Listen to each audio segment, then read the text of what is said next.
sex objects or our wives, so you're actually here to serve us. And now women are breaking out of that mode, and that's sending a signal to men out there that, oh, I don't have power over this woman anymore. And if you recognize the way men are conditioned, they are conditioned to be dominant and have control over other people, to basically be bullies if you want to actually stand strong in your manhood. So a woman and women now in our society breaking out of that mode have put us in a bit of a paradox, because the more women stride towards gender equality, the more men spiral out of control. And the way they do, the way they actually try to maintain their superiority is to enact violence on women. And even in the conditioning of men, and patriarchal, quite honestly, is that men are given the mindset of sub-zero, meaning for me to have power, someone else, traditionally women, must lose power. So they don't even understand the idea of shared power. So when we're fighting for gender equality, to women, we're talking about fighting for our agency, getting what I'm entitled to.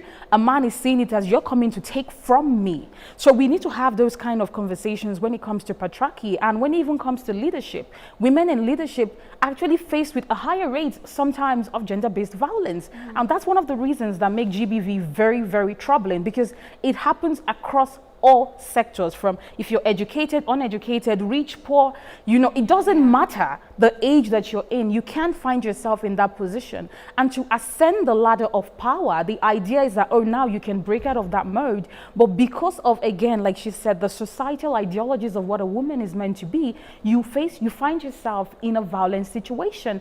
And there is a higher level of shame associated with that, because you feel like a caricature. You're in this leadership position, you're in this boardrooms, people idolize you as a woman in power. How can you now come out and say, hey, I am being abused by the person that I love, or by the person that I opened my heart to? So women sometimes do not want to, open themselves and talk about these issues, especially when they have ascended the power and the ladder of power. So it's a very, let's say, paradoxical issue right now, and we really need to start talking about the nuances. I see. Let's take a look also about sensitization of men. That's what you mentioned. We also, I was listening to a conversation where someone from the gender, a ministry, he was talking about them having programs where men are sensitized. Now, how does this look like? Because we already have that, the men who perpetrate, the young boys who are growing up. We also have aspects of sex education, understanding themselves better, into their psyche and the like. So paint us that picture. So I think Lolo mentioned the aspect of bringing men as allies. At Kellyn, one of the things that we've been very intentional about is male engagement.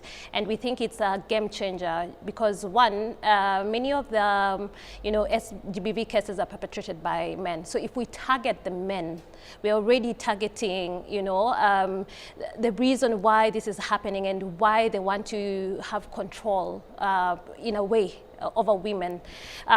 This looks like, speaking to them about why they hold certain views about women. There's been a lot of, victim blaming sometimes when it's, a woman facing, sexual or gender-based violence. You hear remarks like, how was she dressed? Or, why was she walking out at night by herself? So just looking at those norms and sensitizing, the men in our society that, no matter, where the woman is or how she's dressed, it's no reason for her to experience any form of violence. So it's being very intentional and seeking out, to change those harmful patriarchal, attitudes and norms and stereotypes that, they hold or they've grown with since their society has cultured us in a certain way. All right, let's take a look at, there's always been power with men as leaders and head of homes and society, as it should be, right? But, there's this conversation, and I was listening to it, and they were saying, where did men feel like they lost the power so that, a woman is a threat at the end of the day, and we have this power struggle.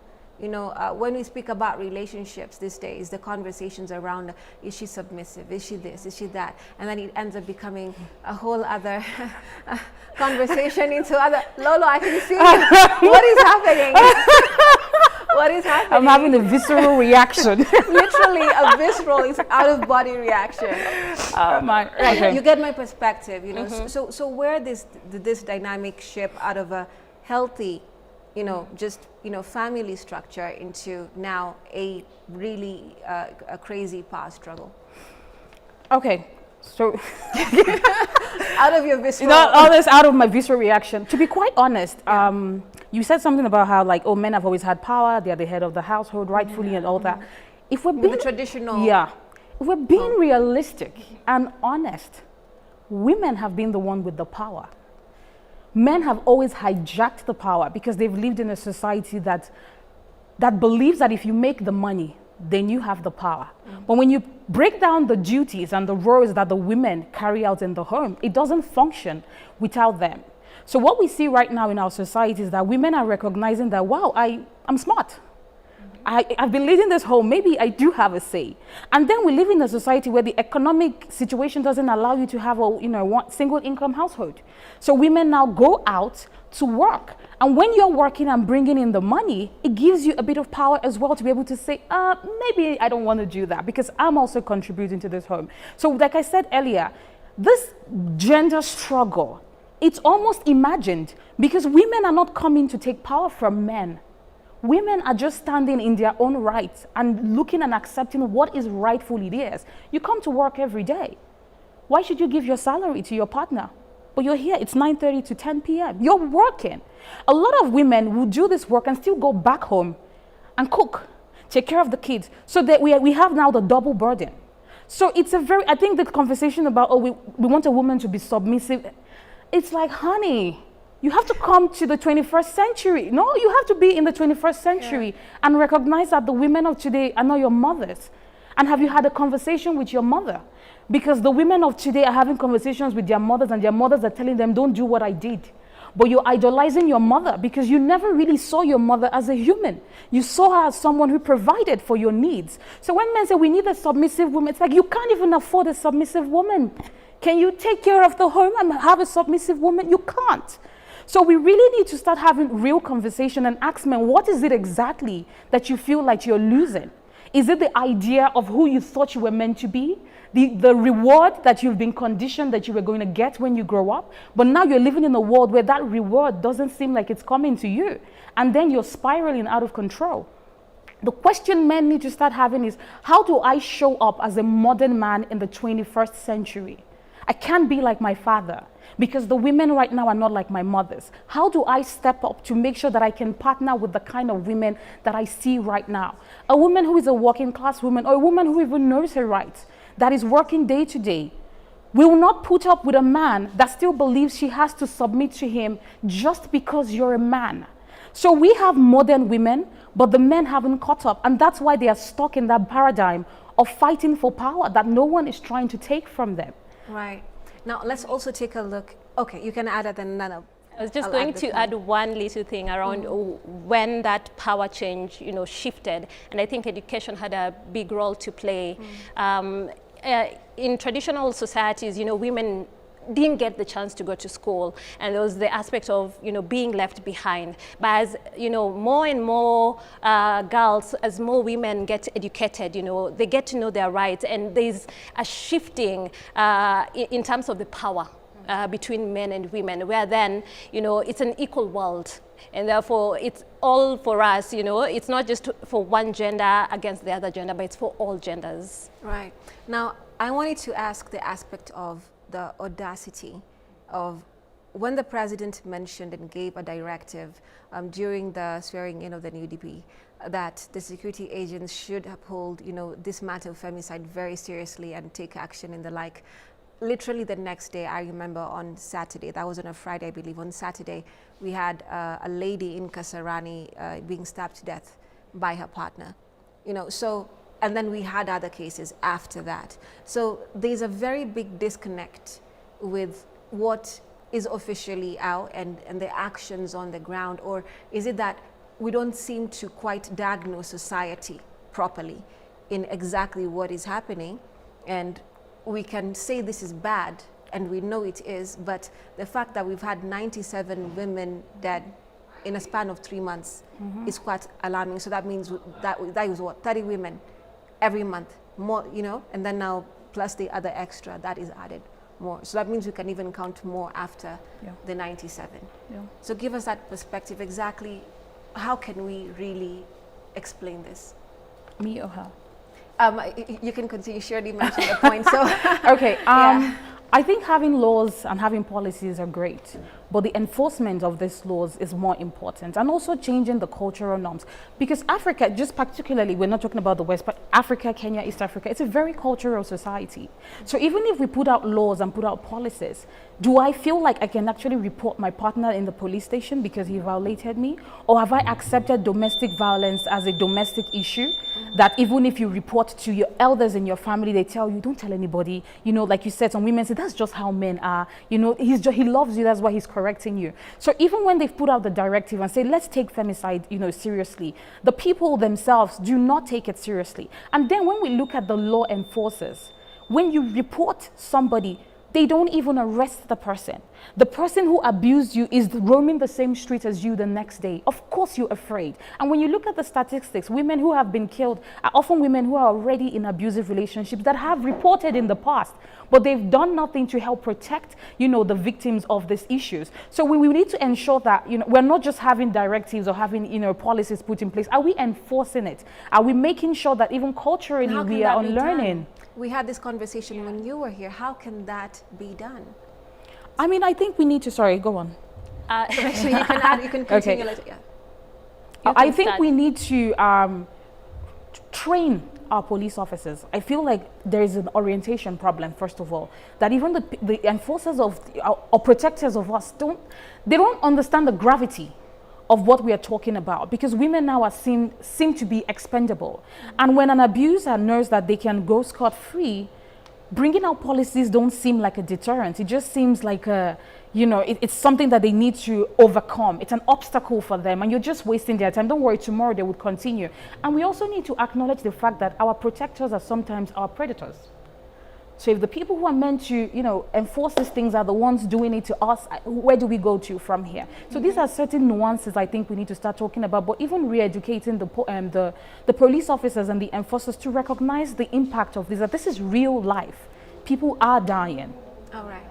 I think in looking at what we should do, I think we have always been very reactive as opposed to being proactive. One of the key things that we need to do as a country is to prioritize investment in prevention initiatives. How did we get here to begin with? In terms of, you know, why we're dealing with, you know, a femicide case at the very beginning, instead of looking at what caused it in the very first place, what are the, you know, root causes, so that we can address that. I don't think we sufficiently invest in that. So aspects of economic empowerment that elevate women so that they're not even in that place where they are, are at risk of facing this kind of gender-based violence. Aspects around psychosocial, you know, support and mental support when a woman is struggling in a community where, you know, the society then embraces her instead of saying, no, this is a norm, you know. Looking at that aspect from a very proactive aspect would be key. Secondly, there's the aspect around in 2004 when, you know, we opted to go for gender desks in police stations. Right. How many of the police stations, you know, currently have these gender desks? You know, there's a big gap, 2004 and 2024, 20 years down the line, and yet the reality falls short. We look at the SDBV courts as well. You know, there's the CJ, you know, Honorable Martha Koome, has really worked in expanding SDBV courts across the country, but we only have 12 currently out of 47 counties. You can imagine the counties that don't have specialized SDBV courts. Where do these victims, where do these survivors go to? I think as a country we need to do more in terms of protecting our women, in terms of protecting our girls. And we need to also train out the judiciary, the judicial officers around trauma-informed justice. There's so much around rehabilitating prisoners and perpetrators. What kind of support do we give victims? Right, that's very important. I mean, we're looking at statistics which are very worrying, you know, in this particular matter. And when we're saying 16 days of activism, some people are not convinced that they're sure what happens, you know, within these days. At the beginning of this conversation, you know, Hortense defined what these days are supposed to mean. But for others, it will pass like any other World Day that will come and go, and they'll be like, okay, what laws, what happened, you know, what things were done, you know, during that day. So how can one measure the kind of impact that is done within this 16 days of activism, you know, against gender-based violence? Well, I think it's really important that we have dedicated days focused on GBV, but I think it's more impactful when we recognize this as an issue that should be spoken about all year long, every day, because women are dying every day.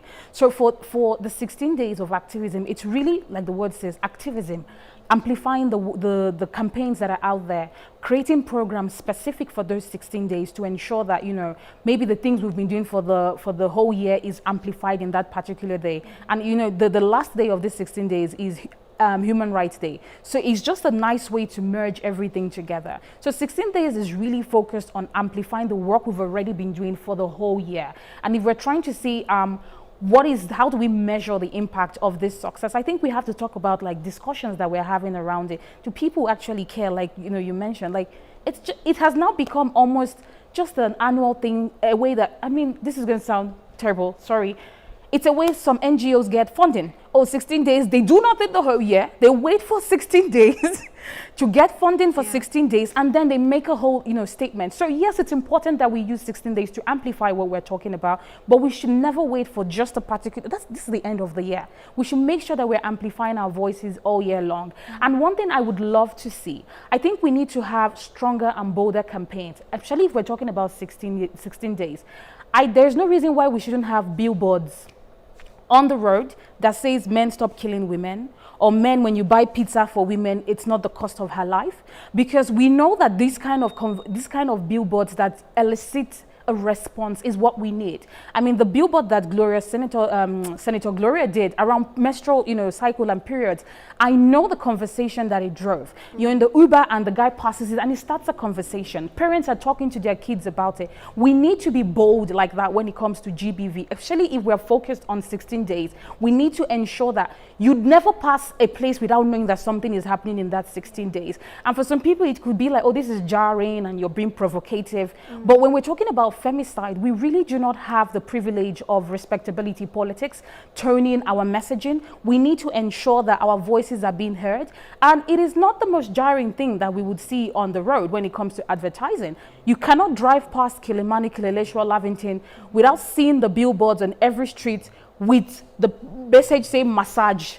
And in the middle, it's a woman. No, I'm serious. In the middle, it's a woman with her buttocks as the focal point, and then there is a number there. If the Advertising Commission can allow that to run scot-free, which is an objectification of women, which also perpetuates femicide, because you go for those massages with the intention of a happy ending, and then if you don't get that, the woman who does the massage is going to be violated. Like, we need to really talk about these things. So if the Advertising Commission can allow that, it's everywhere.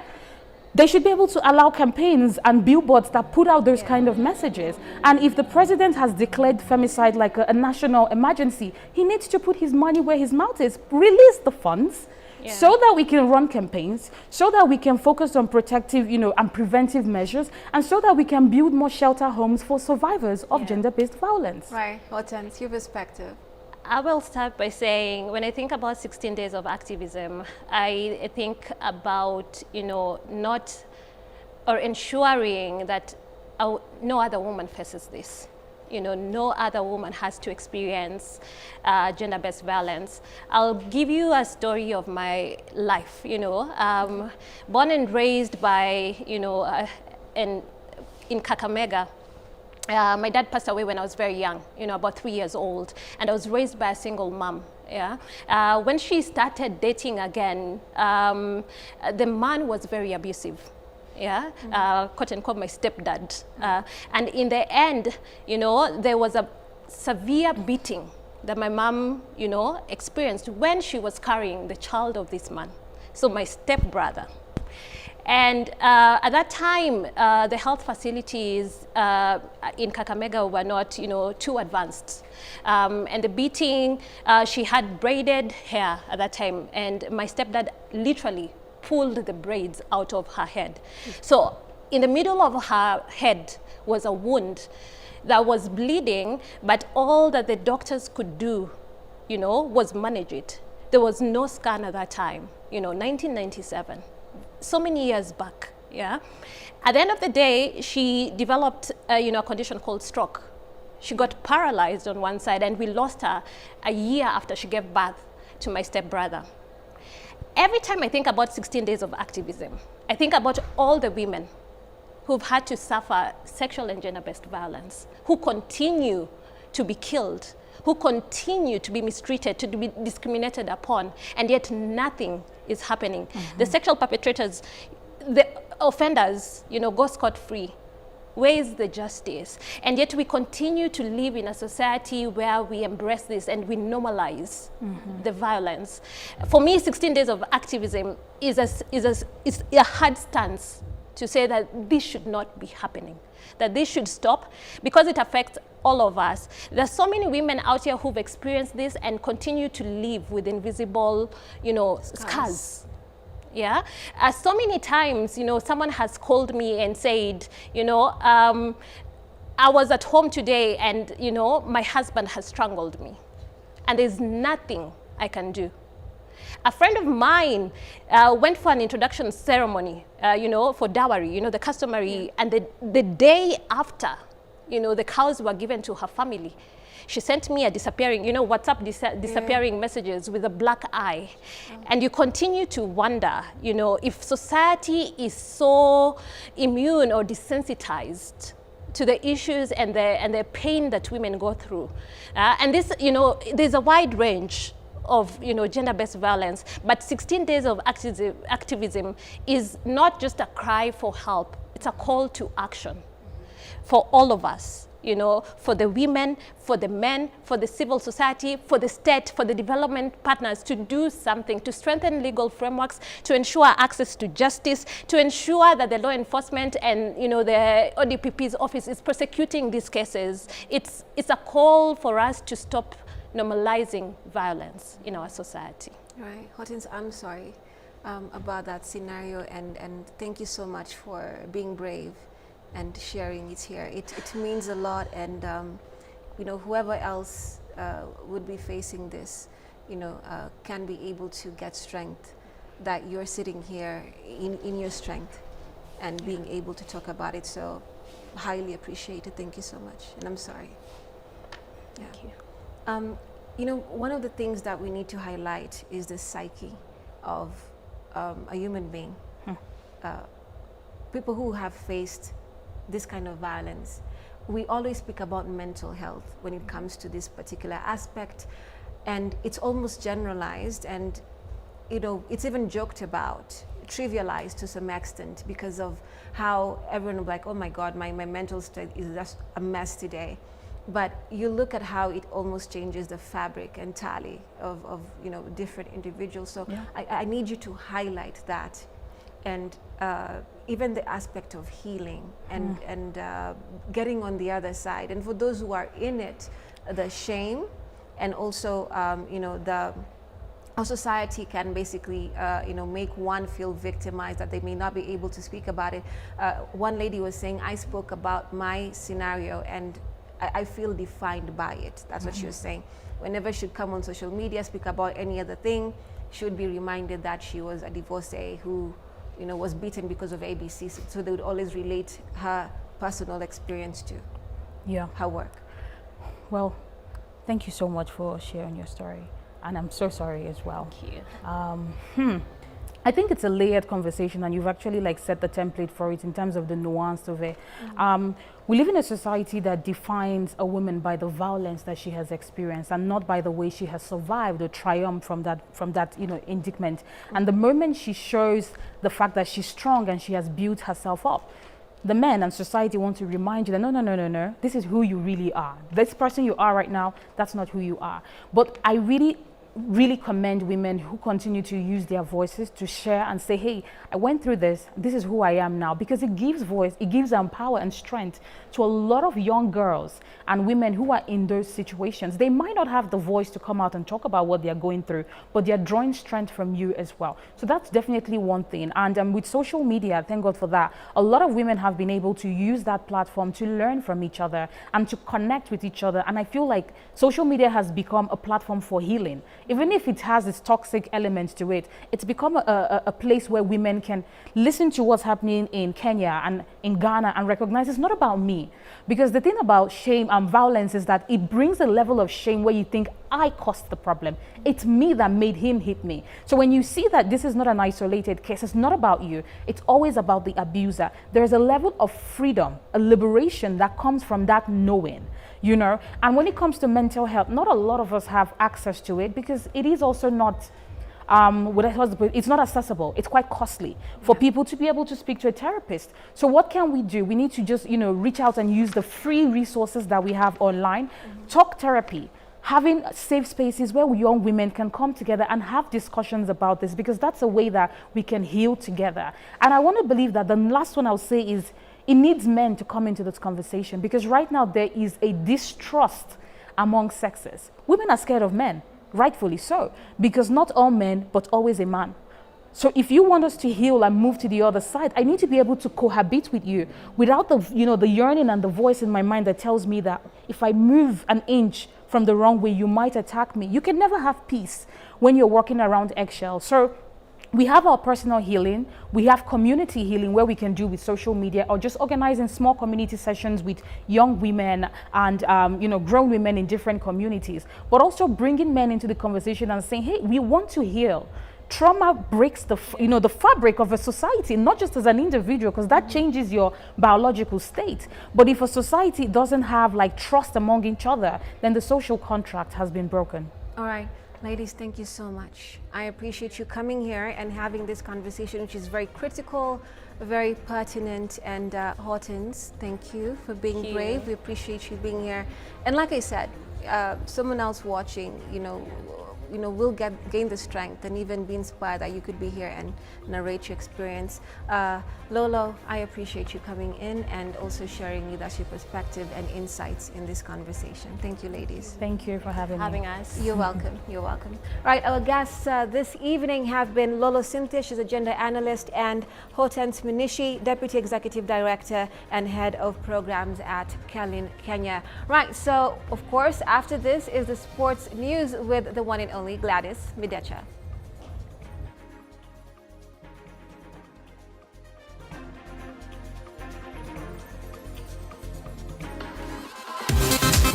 K24 Sports News, powered by Mozart Bet.